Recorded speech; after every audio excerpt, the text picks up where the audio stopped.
Hello, everybody. Welcome to INE Live. Today is Tech Tuesday here at INE. I'm thrilled to be with you here today, answering your questions about all things networking. We have three of our incredible experts here with us today. I'll introduce them in just a moment. First, a couple of housekeeping items as we do each time we stream here on INE Live. I want to let you know that we are streaming live across social media platforms right now, including LinkedIn, Facebook, YouTube, Twitter, and Twitch. Be sure to like and subscribe on the social media platform you're using so you can stay in the loop when we do go live. And we want you to get involved. Talk to us, talk to others. We'd love to see that. Our team is monitoring chat, and it is already really active. We have a great stream for you here today. Rand Cooley, Sajad Ghafouri, James Driscoll, we see you, is set in Kazakhstan, and Lorado in South Africa. Good evening to you. Thank you so much for joining us. Our team is monitoring chat. If you have a question, drop it in. If you have a comment, drop it in. If you have a question, go ahead and put a Q at the beginning so we can get to those questions easily, and we'll get to as many as we can today. And with that, I'll bring in our crew for today. Brian McGahan, first up. Brian is INE's Director of Networking Content and a true legend in the industry. He's a four-time CCIE who has been with INE for 20 years, helping thousands of students achieve their professional goals. Rohit Pardasani, also here with us today, Senior Network Architect and Instructor here at INE, as well as a five-time CCIE. Rohit, thanks for being here. And Keith Bogart here as well. Keith is a technical training instructor at INE and has earned his CCIE as well. You'll no doubt recognize all three from their many courses and boot camps. Gentlemen, welcome in to Tech Tuesday. Thanks for being here today. Thanks for having us, Kathyrn. So just to get started, I figure we'll go round robin and just, I gave brief introductions, but I'd love for each of you to kind of introduce yourselves and give a little bit of background on kind of what you do now and how you got to where you are today. Brian, let's start with you. Yeah, guys, so my name is Brian McGahan. You may know me from such videos as CCIE routing and switching. So I've been with INE since the beginning, since back in 2003, when I first started doing boot camps and writing workbooks for INE. I've been doing training for a number of years, as well as consulting on the side. And today I'm the Director of Networking Content, in charge of our strategy for everything networking here at INE. Awesome. Brian, thank you. Rohit, let's hear it from you. Hi, everyone. I am Rohit Pardasani. I have been with INE for 5 years now, and I have 5 CCIEs, CCIE route switch, security, voice collaboration, and service provider. I just like technology and just like learning new things. So that's just my jam. All right, Keith, a little introduction. All right. Hey, everybody. I've been with INE for about 6, going on 7 years now. My specialty is primarily in the CCNA and CCNP enterprise space. Before INE, I was with Cisco for a better part of 20 years as both a TAC engineer and an instructor over there, and look forward to your questions today. Awesome. Well, needless to say, some great minds here today, and we already have a ton of questions coming in, so I'm going to go ahead and get right to some of these audience questions. And actually, all three of you, if you can each give your take on each of these questions, that'd be great. We're going to start with Damien, who is watching today on YouTube. Damien asks, what is the main difference between bandwidth and MPPS based on which we should choose a device? Brian, you want to start? Yeah, so the difference really between them is almost a marketing difference, where bandwidth would be in terms of like 1 gigabit per second or 10 gigabits per second based on the port speed. But the packets per second is really what the performance numbers of the router or the switch are going to be based on. So in today's networks, you see that most switches are called line rate switches, which means they're able to forward at the port speed, like 10 gigs or 100 gigs in newer switches. But for the routing platforms, a lot of the times once you start to enable features like firewall filters, like an access list or a network address translation, that starts to slow the router's processing down. So most of the vendors will publish their specifications both in the bandwidth and the MPPS, the million number of packets per second that you can actually forward. Keith, Rohit, you guys you on the same page with that? Have anything to add to that one? I think I think Brian said everything that I could think of, and I completely agree with him that it's a marketing gimmick. Yeah, I would just also add to that, a lot of times when you're reading data sheets and white papers and stuff on various pieces of hardware written by marketing folks, a lot of times millions of packets per second is a term that's not usually used towards interfaces, but it's usually a term referenced to the forwarding engine of the device. In other words, how many packets per second can that CPU or forwarding engine or ASIC, whatever it is, actually look up? And of course, the higher the number, the faster it can look up packets. Whereas bandwidth is typically more used for interfaces, and whereas packets per second is not really considering your layer 2 header, right? Whether it's Ethernet or whatever it is. Bandwidth, usually when they say bandwidth, they're talking about your layer 2 header and everything else in between. So bandwidth, more of an interface term, packets per second, more of a forwarding engine term. All right, thanks guys. Damien, there you go. Some valuable insight from some serious experts in the space. The next question comes from Jasser Amini.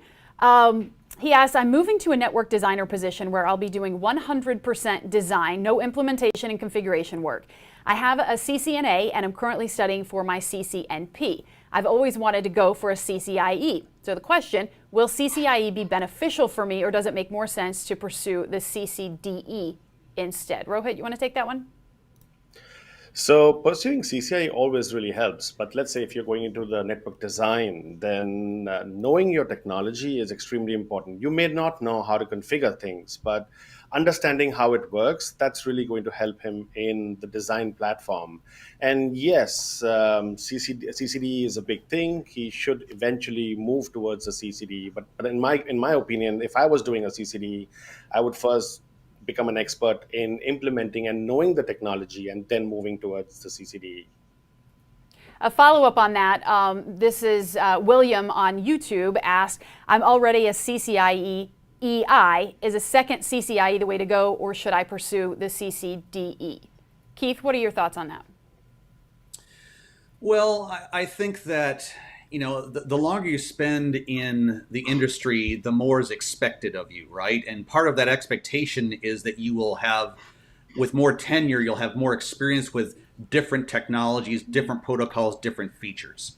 So going back to the previous question, I would definitely recommend pursuing a CCIE, because as you go up the levels from CCNA to CCNP to CCIE, you're learning about additional protocols, additional features that you didn't even know at the lower levels. And part of an effective network architect or network designer is being able to see what's the problem and what are the various features and protocols that are available to help me solve that problem.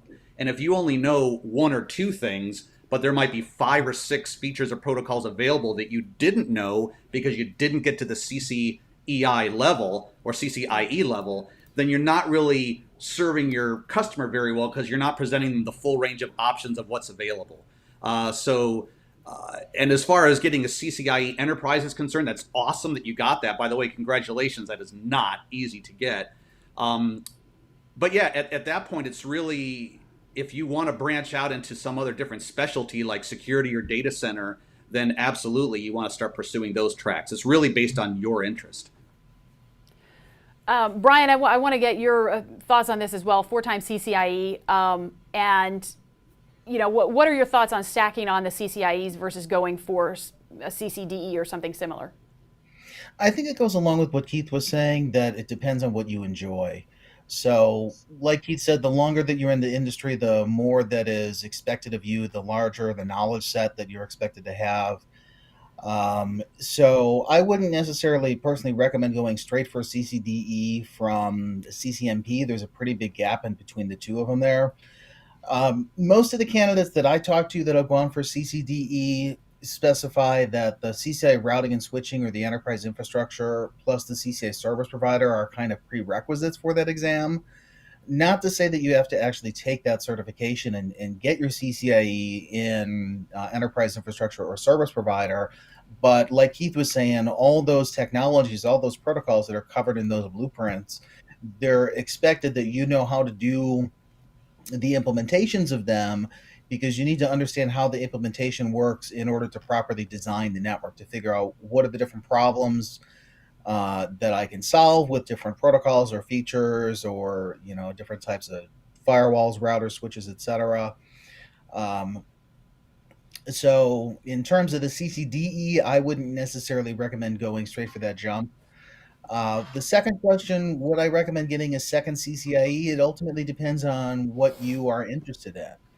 So if you're going for, uh, maybe data center topics and you want to learn Nexus or unified computing or ACI, then typically it makes sense to go along with those exam blueprints and to look at the other CCIE tracks as well as you kind of expand your knowledge base throughout the years.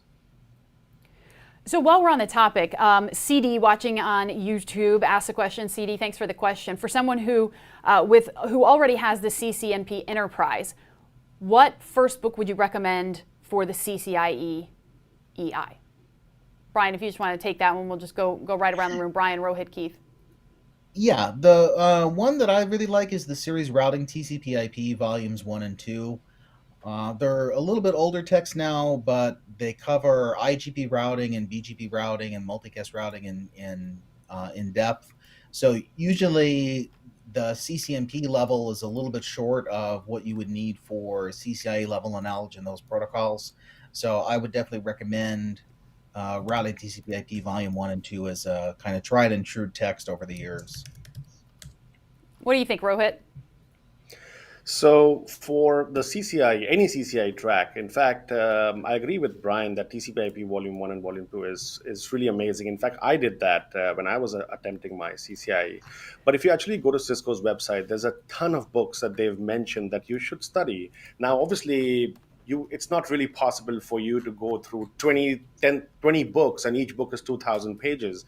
But you really have to do smart learning. Look at the blueprint, what topics they are going to be asking you questions on, and then focus on just those topics. You don't really need to go through the entire 2,000 pages. So yes, looking at the blueprint on Cisco's website, getting those books, and do smart learning. Smart learning. I like it. Keith, what about you? I would recommend anything that Russ White has written. I interviewed him on INE Live a couple months ago.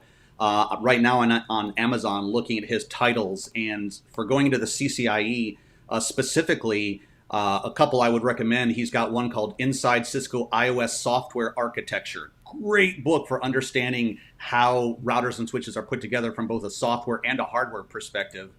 He also has Practical BGP. That's my go-to book for BGP stuff. So definitely those two, but just go to Amazon, look up Russ White, and all of his books are great for preparing for the CCIE. Awesome. All right, good advice. Another question coming in from Rand Cooley. He asks, I'm looking to become a pen tester. Would it be helpful if I go for the CCNA first or just focus on pen tester cert right away? Keith, you want to take that one? Well, so pen tester, right? Penetration testing. So I will admit right off the bat that I am not penetration testing certified, so I don't know all the complexities of what's involved with that. But what I'm assuming, and my assumption could be wrong here, is pen testing both networking infrastructure devices as well as like software and apps that reside on servers and computers. So if you're trying to do pen testing and figure out ways of breaking into networking devices like routers, switches, and firewalls, then it definitely helps to understand routers and switches and firewalls and how they're supposed to work and how they operate and what features they support. And what better way to do that than to get some sort of networking certification like a CCNA or CCNP in those platforms. I think once you understand how they work and what they're supposed to do, it makes it a lot easier to understand what their vulnerabilities might be. Awesome. Rohit, any thoughts on that?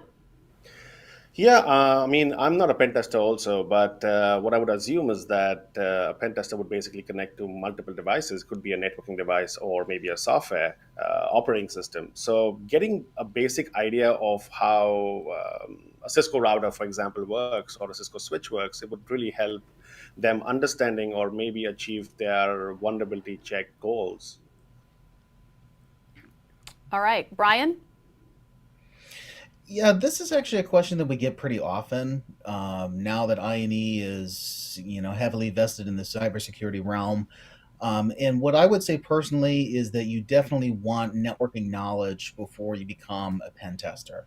And the reason why is that part of pen testing, there's all sorts of tools that are available out there, like Kali Linux, for example, that has different types of attacks or different types of reconnaissance, vulnerability checking.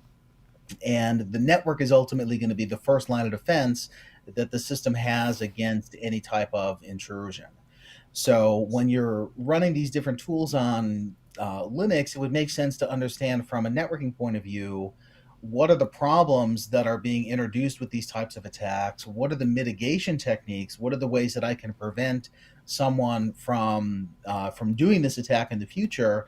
And understanding not only the tools that you would use for pen testing, but the underlying technology behind the scenes of the network, it would definitely be recommended to get at least a CCNA level of knowledge in routing and switching, I would say, before getting into further details with pen testing.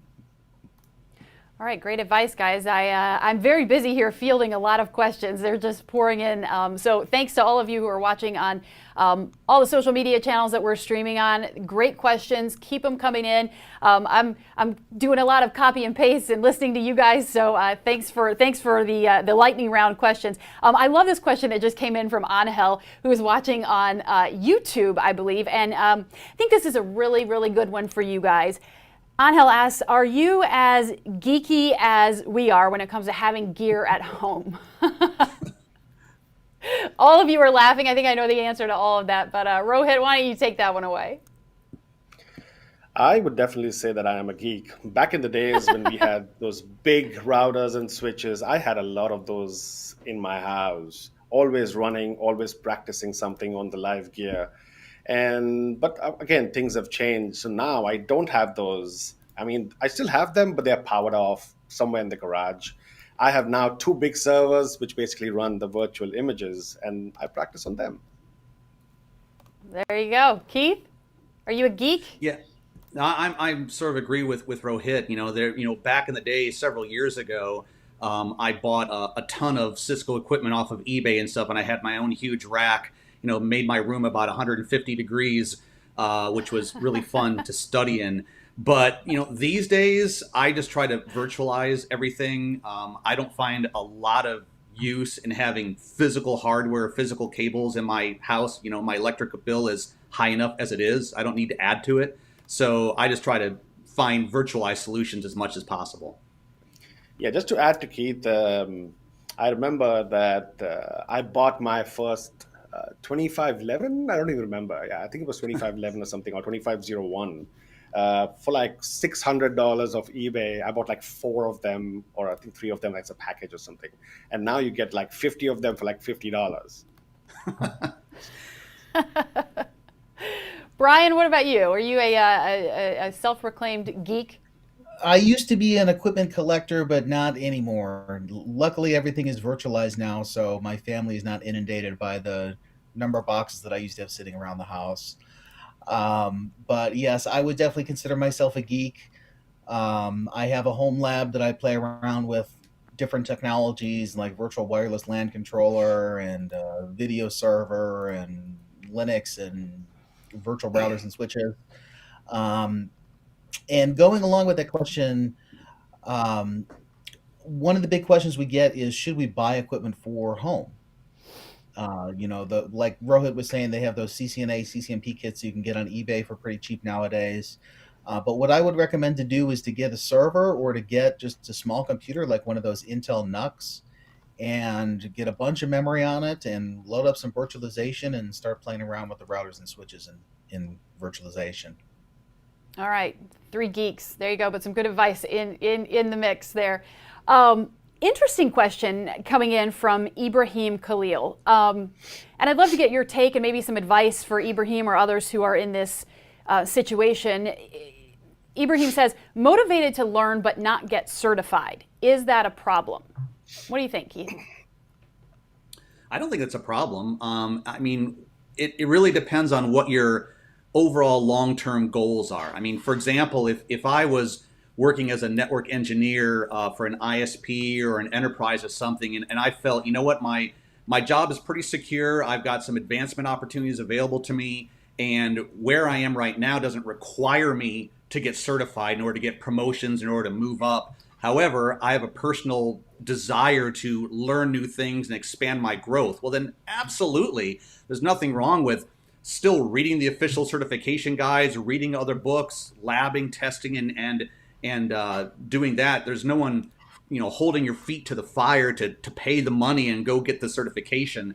That's really only necessary if you're in a situation where you're saying, you know what, I need a certification in order to be advanced, to be promoted, in order to look for other job opportunities. Then, of course, in that situation, yeah, you pretty much have to get the certification, but there's nothing required if you're happy where you are. There's no one forcing you to get it. What do you think, Brian? Motivated to learn, not get certified, is that an issue? No, I don't think it's necessarily a problem.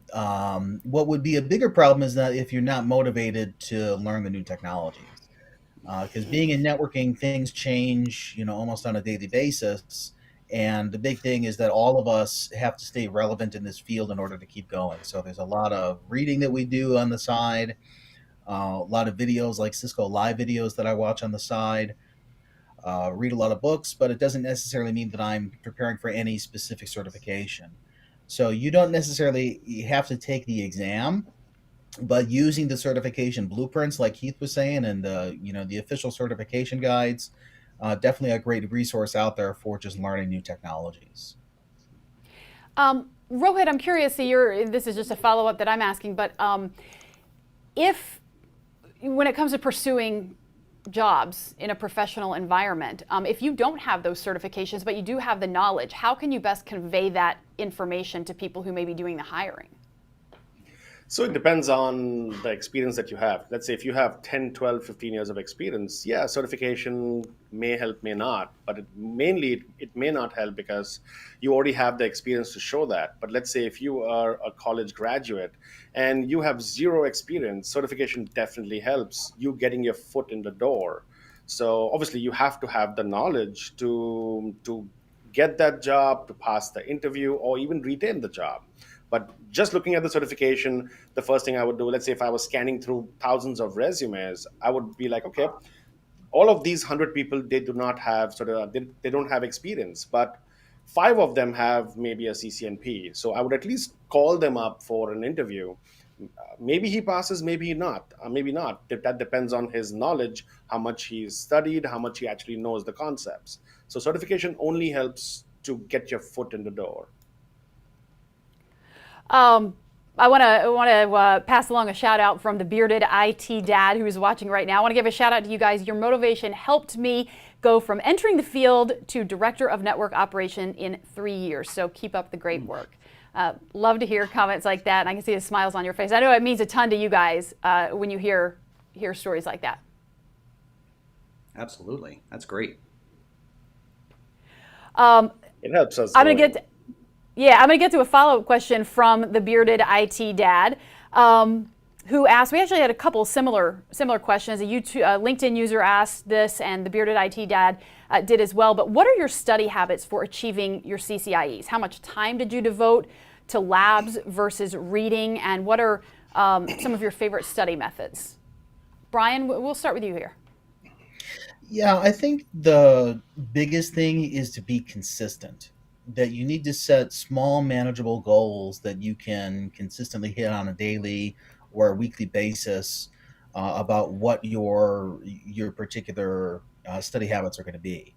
So, for example, you may shoot for an hour or two of video a day, and then the labs that go along with those, and then before you know it, you start to chip away at the big run times for some of these classes that we have.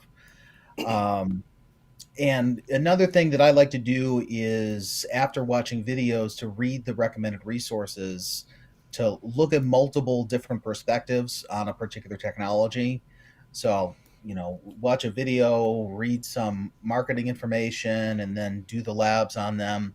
But the key really is reinforcing over and over and over the same technologies, the same information, so that you can retain it long term.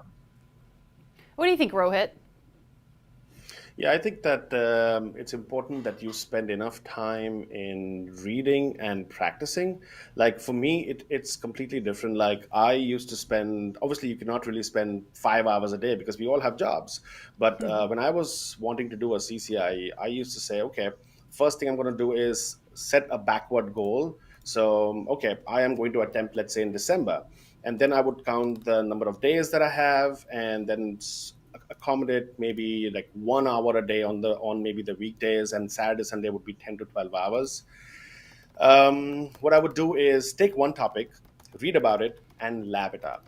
It was extremely important for me to lab something up for me to actually understand it. Again, like I said earlier, that you have to do smart learning, because let's say if I'm attempting a CCIE, I don't need to know header level, because they're not going to ask you that. They're going to ask you to how to implement that. So I would first look at implementation, understanding how it works. Once I pass my CCIE, then I would go into the packet level and the header level to basically pass interviews or know more about the topic. So you really have to do smart learning. Smart learning again there. Keith, what do you think? What are your Yeah, go-to study habits? so Brian and Rohit had some great advice there. Just to piggyback off of Brian, self-discipline is probably one of the hardest things. I've never been diagnosed with ADD, but I probably have it because I get distracted so very easily. So you definitely need to, number one, start out by scheduling your time. Say to yourself, okay, from 3 o'clock till 5 o'clock every day, as an example, I'm going to devote that to studying and learning. And guaranteed, there will be things that come up at around 2:45, 2:50 that are going to try to infringe on that time. An email you want to read, the latest news that came across, whatever. But really be disciplined and don't let things infringe on that time frame. Secondly, like Rohit said, when it comes to smart learning, this might sound kind of weird, but it's been scientifically proven that the more of your senses you get involved with something, the more you retain, the more you learn. So, it's one thing to read or watch a video. In that case, reading, you're just using your eyes, right? Watching a video, now you're using your eyes and your ears. But, for example, use your hands. And what I mean by that is take copious notes on paper, right? I'm a huge fan of flashcards. I create flashcards for myself. So as I'm reading something, I will, on using like Quizlet or maybe on a piece of paper, I'll write a question to myself, write the answer on the other side. And that's a great way to retain knowledge, because if you don't do something like that, you're almost guaranteed to forget what you studied a month ago. So to remember the stuff that you studied back at the beginning, you have to have those notes, you have to have those ways of constantly quizzing yourself. And quizzing yourself should be part of your built-in process. If you're studying, once again, from 3 to 5 every day, you should say, okay, for the first 20 or 30 minutes of that time, I'm going to review myself. I'm going to go over my quiz cards. I'm going to review that stuff. And also, just to finish up, like Rohit said, labbing is another great way of reinforcing stuff. And I always recommend to people, create your own labs. Use your creative mind as you're reading something and say, okay, using my topology, whatever that is, Cisco Modeling Labs, whatever, how could I put together what I'm reading? How could I make this work? How could I break this and see what's going to happen when I break it? So use your creativity as you're learning to help reinforce what you're studying. Smart Another creative thing I learning. would like to, in fact, add to this Rohit. question. Yeah, another thing I would like to add to this question would be like, find the best time that works for you, whether it's in the night or in early morning. Like for me, I feel extremely sleepy in the night. I cannot study in the night, but I was like an early riser. So for my CCIE or any certification, I used to wake up, because there's no point actually practicing while I'm at work or, daytime. There's so much distraction. There's Netflix. There's so many things to do. And so I used to wake up like at 5 a.m. and just do 1 hour. So that 1 hour was equivalent to you doing 4 hours in the daytime when there's so much distraction. And I used to do that every day, wake up 1 hour of maybe reading and 20 minutes of lab practice. So I used to do that every day, Monday to Friday. And then Saturdays, spend 8 hours in labbing things and reading stuff. Sundays was only watching videos or maybe watching movies or just enjoying myself. Now we know what you do when you're at work, Rohit. You're watching Netflix. Now you're busted. Caught. No, that's great. That's great. A follow-up question. This is Peter Farkas asked, how do you manage learning and practicing time while also spending time with family? So one of those time management questions, how do you balance everything? Keith, you can take this one. We'll kind of go round robin. Okay. Well, yeah, you don't want to neglect your family, because if you do, the amount you're going to be paying in alimony and child support will negate the raise you got with your certification. So you don't want to go down that path. Great advice. Exactly. So, just like it's imperative that you have self-discipline by saying, okay, at 5 a.m. to 6 a.m. I'm going to study, or from 4 to 6 I'm going to study, the same has to hold true with your personal life. You have to be committed to saying, okay, I am going to stop working at 6 o'clock, 6:30, and from 6:30 to 8:30, I will eat dinner with my family. I will spank my son if I have to, and I will be there for my family. And then, and it's also very important to, get your spouse involved with what you're doing. In other words, you need mutual commitment. Your spouse has to be on board with the fact that, hey, I'm studying for the certification. Can we agree, you and I, that, I'm going to be in my computer at my desk, from 8 o'clock till 9:30 every night. Is that okay with you? Or, do you want that diamond ring? Because I have to do that, that type of thing. So get your family involved. As a matter of fact, I've never done this, but I think it's kind of a fun idea. Those quiz cards I talked about, have your family quiz you. I mean, nobody likes to see you fail more than your kids. So have your kids ask you the questions and read the answers back and get them involved in that process. There are so many wonderful nuggets in that one answer, Keith, that I just want to deconstruct that answer and just read it back. I wanted to read a comment since you were talking. This is from Khalid. Just want to thank you guys a lot, especially Keith Bogart, for changing my life from a soccer player to a Net Linux engineer with AWS today. Really, no words from my heart. Thank you so much. Just want to pass that along. Make sure you guys see that. Again, I know you'd love to hear, the impact that you guys are having, and really what people are learning and taking away from what you guys are teaching. That's awesome. Thank you, Khalid. William Chancellor writes, all right, this is a good one. Candidates using brain dumps to cheat and pass the lab exam as opposed to solely legitimate study materials is incredibly common. What are your feelings on this issue? Rohit?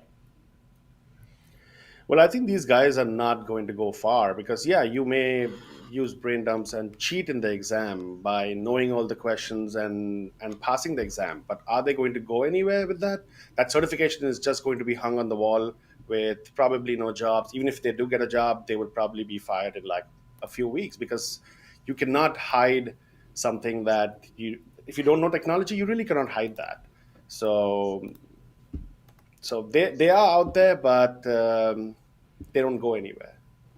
Yeah, I think that's probably true. Brian, you agree with that? I think no matter what field you're in, there's going to be people that are cheating to try to get ahead. But like what Rohit said rings true is that, you might be able to get your foot in the door with HR, going through resumes with having a certification. But as soon as you sit down and do a technical interview, that person is going to be able to tell whether you really know what you're talking about or not. So I would say not to let the noise distract you about the brain dumps. They're going to be out there. People will use them. But as long as, you're honest with yourself that you're trying to learn these technologies for, your own benefit, you're only helping yourself by not cheating, by not using the brain dumps and going a legitimate route. Yeah. What great advice. This question coming in from Sikar. Tell us about the worst outages you've created in production and how you deal with that stress. Brian, you're laughing at that one. I have a lot of great stories from customers. I'm trying to think of my own personal outage. I've locked myself out of so many devices remotely, updating access lists or stuff like that. But, you're having a bad day when your network outage makes global news. So, personally, I don't have a lot of outages, but I have heard some pretty big horror stories in the past. Yeah. What about you, Keith? Well, I brought down INE's network once. So I was probably less than 1 month into working at INE. Oh, no. I'd just been hired, and I was shown the production video studio, and I wanted to put my own little lab rack in there. And I thought, you know what, I need a switch in here to connect to the production network so I can do my stuff. So, without really thinking about it, I plugged a switch into the little RJ45 jack there in the wall, and the whole network went down. And it turned out, once again, I didn't think about BPDU guard and how it was very embarrassing. I'm glad I'm still here with INE today after that. But it taught me a very valuable lesson to think before you plug something in. Very good lesson to learn, and we are so glad that you are still here with us, Keith, despite an interesting start here. Rohit, what about you? Your worst outages? Let's hear it. Confession time. So the most embarrassing, I've done outages before, but the most embarrassing one was, the customer did not really know about it. They kind of said, what happened? I was like, I don't know. But what actually happened, was that I had just achieved my first CCIE, and I was doing something. I think I was configuring BGP or something I was doing for them, maybe optimization or something. And so how I used to study for the CCIE was that, okay, you know what? If I'm doing something, if I'm not able to verify something, I have to just reload the router without saving it, so it comes back to the previous state. And just out of habit of CCIE, I did exactly the same thing. I was like configuring something, not working. Okay, reload, don't save, no. And everything went down, and they were like, what happened? And I was like, uh-oh. You know what? I did something that I used to do in the CCIE lab studies, and I did something in production that was really not good of me, but it was embarrassing. But I was like, I don't know what happened. It should come back in a minute. So basically the way you get out of it is just say, I don't know. I don't know what happened. Let me investigate, right? Those are great stories, guys. There's a lot of comments coming in. People really liking those stories. Thank you for your confessions of your most embarrassing moments there. Alvaro Moreira asks, from a real life perspective, go for DevNet certs or other tracks? It seems to me DevNet is just a hype from Cisco. Of course, it's needed, but it seems it's not used or demanded by all companies. Brian, you want to take that? DevNet certs or other tracks? Yeah, I would say that automation is definitely the hot term right now that everybody's looking into. So personally, I'm looking into the DevNet stuff for my own knowledge base. But if I was starting things over today, I would go for the regular CCNA, and I would go for the entry-level DevNet certification as well. Okay. Rohit, what do you think? Yeah, I think DevNet can be helpful because automation is kind of becoming the next big thing. In fact, I just started learning about that, learned some automation stuff, and did some videos recently on that. So I think it should help. Keith, you want to weigh in? I agree with both Brian and Rohit. I think that I would recommend that someone start with the CCNA and then get your CCNP Enterprise, maybe get another CCNP and service provider or something just to branch out and get a bigger scope of knowledge. And then if speaking about automation, there's lots of ways to do automation, right? There's DNA Center and other types of controllers which are almost entirely GUI based, and you don't need to know Python or Perl or Ruby or any scripting or anything like that in order to work with those things, because it's all based on the GUI and drop-down boxes. But then again, if you're going to be working with Ansible or something, then knowing Python is kind of useful to be able to deconstruct some of the Ansible modules in the background. So it really depends on if you think that your role is going to involve some sort of scripting, coding technology, if you think you're going to be creating APIs or somehow working with APIs, then yes, DevNet would be useful. But if you say, you know what, that's not really something I'm interested in, that's not a direction I need to go in, then you probably don't need to worry about that.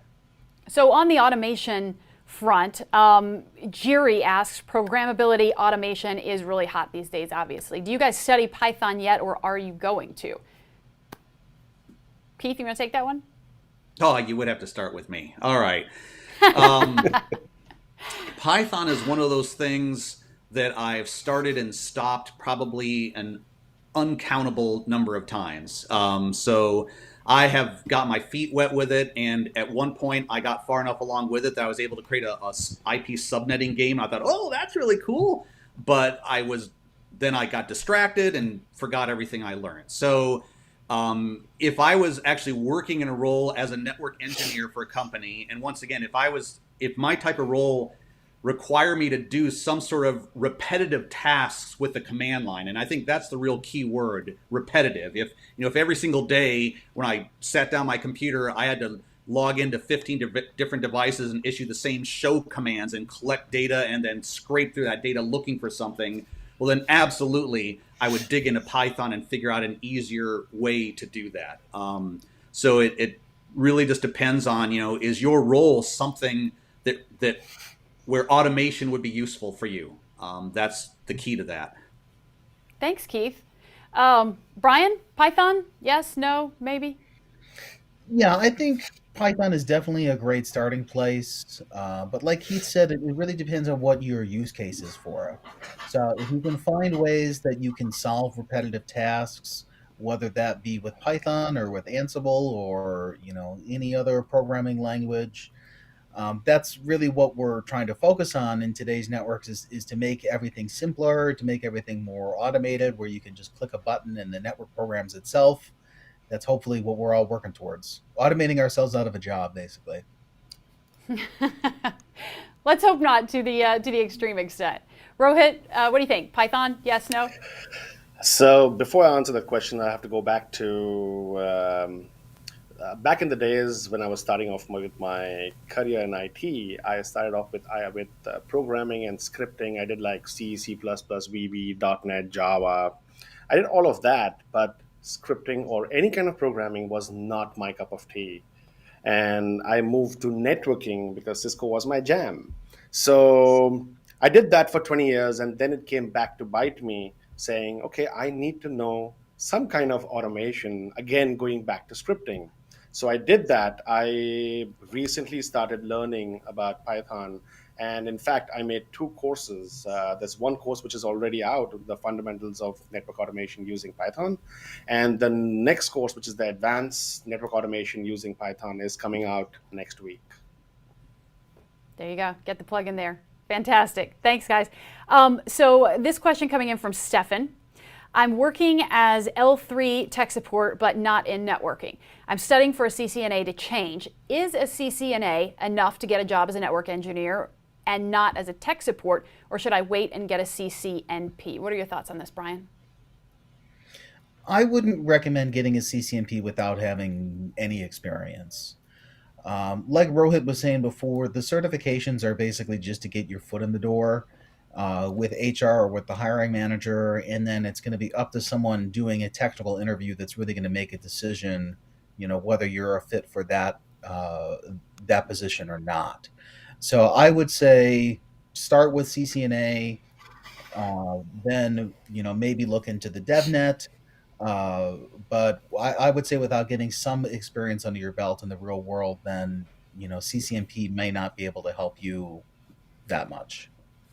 All right, there's some advice for you, Stefan. I'm going to switch up the format just a little bit, guys. We have about 12 minutes left, and we have so many questions coming in. So I'm just going to kind of lightning round it to fire off questions to each of you, different questions, just so that we can get through as many questions as possible. I want to ask this one from Jarrett Donahue. Networking has changed a lot in the last 10 to 20 years with a much larger focus on programmability in the past few years we were just talking about. So Rohit, we'll throw this one to you. How have you kept up with technologies like SD Access, SD-WAN, programming, etc.? And how has your previous experience helped with these new implementations? So what I do is anything that new comes out, I start looking at documents. Maybe if I can lab it up, I lab it up. So SD-WAN and programming is something that I'm currently working on. SD Access is something that I have not. But I look at documentation. I try creating a lab environment for me so that I can practice on that and give myself maybe a time frame, maybe a month to get to know about it enough that I can maybe deploy a network or maybe make use cases for it. Great. All right. Thank you, Jarrett, and thank you for the question. This next question from Vignesh. With new SDN techs coming in, which is followed in a lot of new vendors coming in with their products, say SD-WAN, we do have many new vendors. Is it relevant to stick with Cisco certs only? Brian? I would say that the Cisco certs are good because they teach you the fundamentals of the protocols. So, regardless of what vendor that you go with, there's only a certain number of technologies that are really used out there in terms of like IPsec or GRB tunnel, something like this for SD-WAN. And if you understand how one of them works, generally you're going to understand how the vast majority of them work. So, even though you might not be tested on XYZ vendors implementation, learning how protocols like BGP, OSPF work, those are going to be applicable to multiple vendors out there. Awesome. Thanks for the answer, Brian, and thank you for the question, Vignesh. We'll send this one over to Keith. This is from Angel regarding networking DevNet. Any track inside INE for this topic or DevNet purely? Short answer, no. we don't really have a DevNet learning path. To be honest with you, right now we don't have the in-house talent in our instructor pool that goes along with a lot of the stuff that DevNet requires. We certainly have a variety of courses out there. For example, Rohit talked about his Python course that he just created. That would certainly apply towards the DevNet track. And honestly, there's even some of our cybersecurity and e-learn security courses that would fall into that as well. But right now, we don't have any structured track for DevNet. Hopefully, we will at some point in the future. I don't know if there's any plans for that, but currently that does not exist. All right, there you go, Angel. Answer your question. Thank you, Keith. This next question comes in from James. Rohit, we'll send this to you. What are your recommendations when it comes to cross-breeding cloud studies with networking studies, example, AWS, Azure? Well, I am not an AWS or Azure guy, but I believe that cloud is picking up a lot, and I believe INE has a lot of videos on that they can use. Awesome. All right. The next question, we'll send this one to you, Brian. This comes in from Pawan. What is the recommended approach for CCIE EI in 2022 and the recommended sequence of trainings available on INE? So we do have what we call a learning path that is dedicated for the different certifications. So if you go under the learning path, it basically gives you the curated list of the different video courses that we recommend to go through. So what I would do personally would be to watch the video, go through the lab, go through the recommended reading, and then circle back to that again later in your preparation where you're repeating the information. So I would say that you want to give yourself enough time to at least do 2 passes through the learning path before you go for your ultimate certification. All right, thanks, Brian. The next question, Keith, we'll send this one over to you. This comes in from Dwight. Hi, everyone. First of all, thank you for sharing the knowledge. Do you think the DevNet DevOps skill will be indispensable for the network engineer in the future? Apparently, we're sticking with you for the DevOps, all the DevOps questions, Keith. Yeah, thanks for that. Appreciate that, Kathyrn. We'll chat later.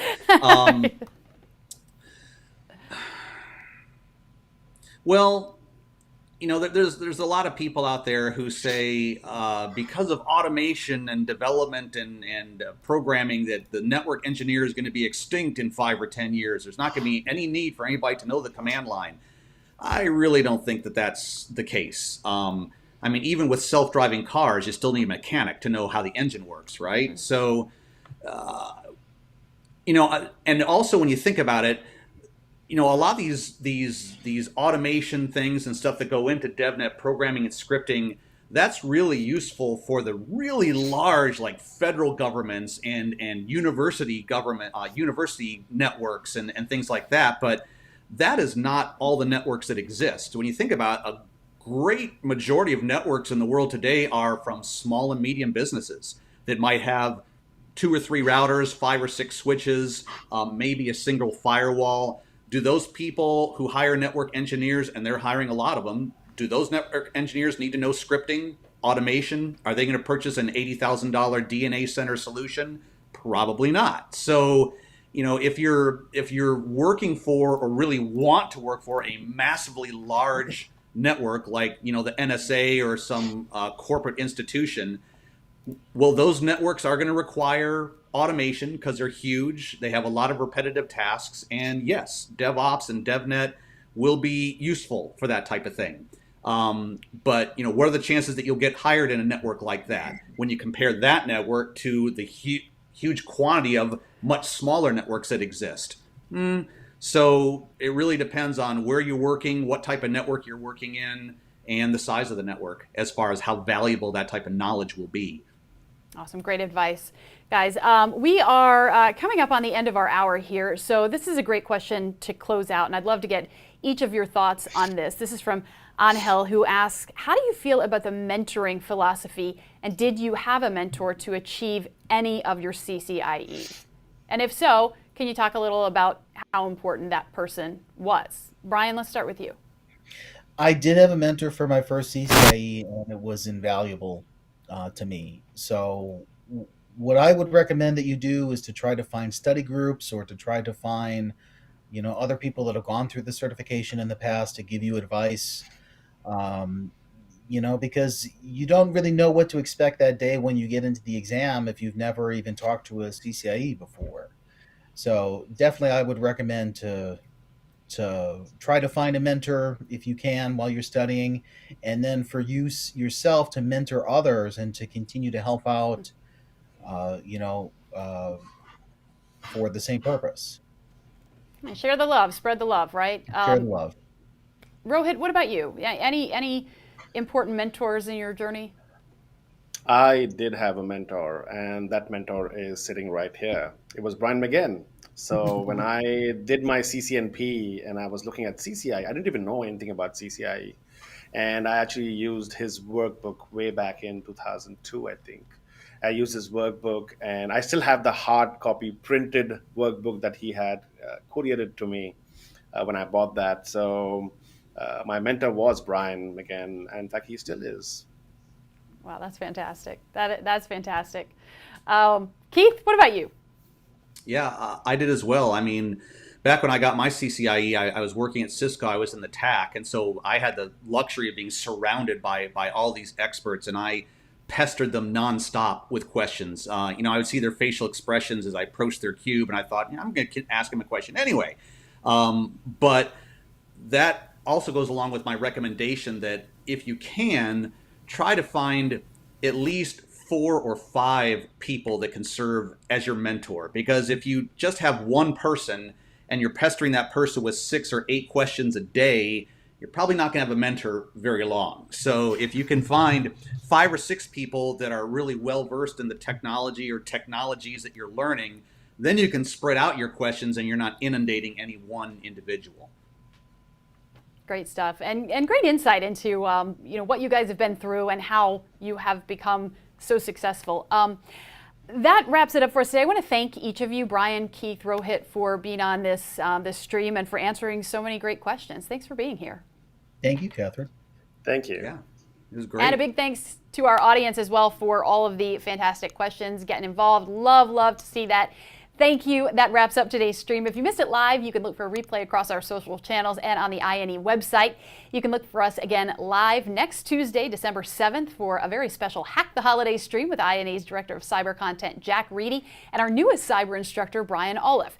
From scam shopping sites to credit card skimmers to the increased threat of holiday phishing schemes, we are getting you cyber prepared to stay safe and secure this holiday season. Be sure to like and subscribe on the social media platform you're using so you can stay in the loop for details on next week and notifications when we do go live. As always, get those questions ready and bring them to the stream. We'll see you next time. Until then, have a great week.